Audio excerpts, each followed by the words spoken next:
Halito, now earlier I was minding my indigenous business and I ran across this video that I remember from back in 2023 when there was a town hall meeting in Chicago.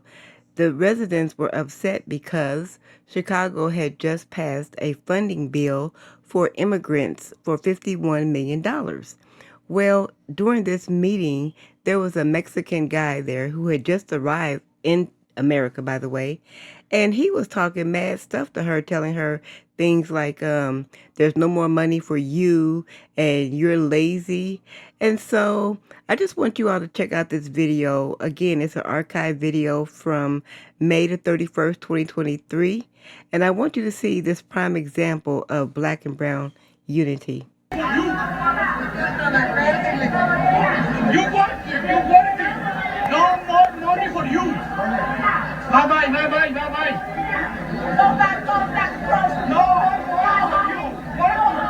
no more money for you. Now hold up now. This guy reminds me of the former LULAC president, Felix Tijerina, back in the 50s and the 60s. I think he was the president. Well, he was the president between the 56 to 60s. Well, anyway, this was back in a time when we were fighting for our civil rights, trying to have, quote unquote, equality in America. And a few of his constituents, I would say, came to him and said, hey, why don't we come together with the Negro and help them fight so that we can get some justice too? And Felix said, nah, nah, nah, nah. We're going to let the Negro fight his own battle. So here we are, fast forward to what, 2023, and we still have one of his own people saying, no, no, no, no, no, you fight your own battle. But he brought it up a notch. Not only is he saying for us to fight our own battles, he's also saying we're taking your money, you get no more money. He's also calling us lazy after our people built this freaking country. So it's just diabolical how they can come to our lands and talk they crap. And then when things happen to them, let's say ICE, they want to look at us and say, what's wrong with you black people? Why you are discriminating? Why are you delineating? Why are you being divisive? Well, this is the reason why we're being divisive. And guess what we're going to continue to do? Be divisive. It's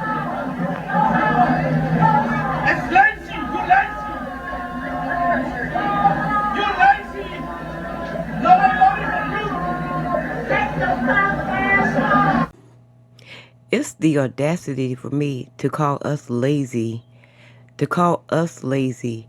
Well, I guess they're only lazy in their own home because they come over here and claim to work like a dog, but they can't go back home and build up their own homeland. So calling me lazy, calling us lazy, well, at least we are still in the place that our people built, that our parents built, our grandparents built, our ancestors built.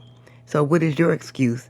What have you built in America? Why are you calling us lazy? Well, anyway, let's get to the last clip. Now, while this man is sitting here telling us that we won't get any more money and we're lazy, we have another Mexican man who is literally saying that black and brown people are the indigenous people of America. Now, you know, I don't do that black and brown stuff. I really don't. They already have their own country, and it's called Mexico. So I'm not understanding why they want to claim every damn thing. But anyway, let's get to this last clip. And after you hear this clip, you know, drop a comment and let me know what you think about it. And until next time we meet again, I'll talk to you later.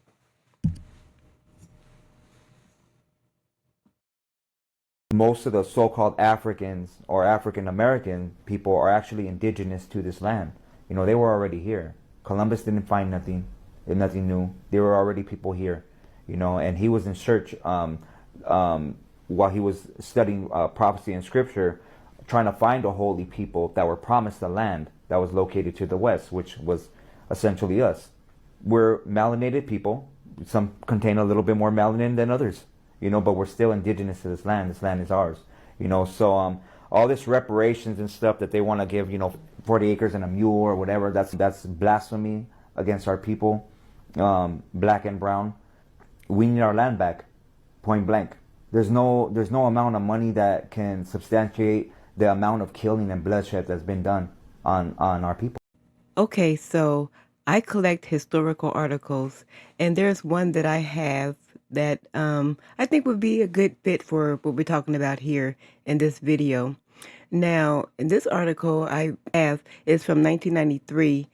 It was reported that nearly 3 million immigrants from Mexico entered the United States between 1981 and 1990, making Mexico by far the largest source of immigration during that decade. Now, before we go, I want to check out this last video with me of a young lady who is breaking down the difference between them and us. If it wasn't for Black culture, Black people, Black communities, Black leaders, Black artists, Black music, all of it, if it wasn't for that, we would have an entirely different experience in the United States. Here's the difference between Black folks and Latino folks. Black people in America, their ancestors fought for the rights that we all get to fucking enjoy right now. So many Latinos act like white folks just decided to give Latinos rights, just decided to let Latinos vote, just decided to put laws in place so that you could buy property. If it wasn't for Black leaders, Latinos wouldn't even be able to bring their kids to a public school. We have a lot of the privileges that we have today because of the Civil Rights Act, because of the Fair Housing Act, because of Voting Rights Act, which for those of you Latinos who voted for Trump, you're welcome. If you are Latino, you better recognize the gift that we were just handed from Black people. So it actually makes sense that more Latinos voted for this president because you didn't have to work for the rights that you were just handed. And don't worry, I will be talking about immigration too, but for right now, I just want to give Black people their flowers. I want to give Black artists their flowers. I want to give Black culture their flowers because if it wasn't for them, I would not be who I am. Until next time, Soul Tribe. But before you go, I have a question. How does it feel to be Aboriginal to North America, to the lands that everybody seems to want to have? What they don't understand is, yes, the land is rich, but you also have to have the original people on the land for the land to stay rich. We are the salt of the land, and without salt, there is no flavor. I'll talk to you later.